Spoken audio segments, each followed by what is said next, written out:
Sakal Gunarnavasha Vande Guru Sri Charanaravindan.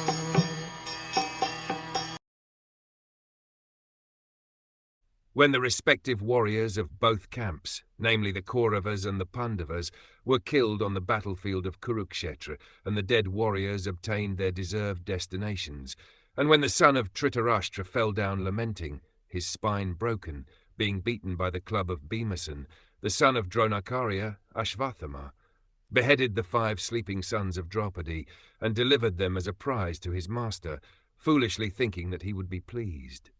Duryodhan, however, disapproved of the heinous act, and he was not pleased in the least. Transcendental topics of the activities of Lord Sri Krishna in the Srimad Bhagavatam begin from the end of the battle at Kurukshetra, where the Lord himself spoke about himself in the Bhagavad Gita.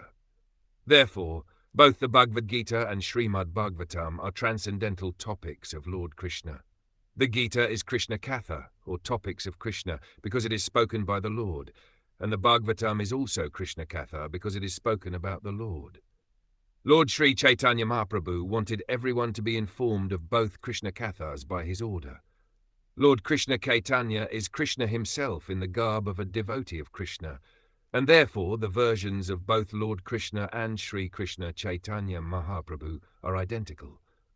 Lord Chaitanya desired that all who are born in India seriously understand such Krishna Kathas, and then after full realization preach the transcendental message to everyone in all parts of the world.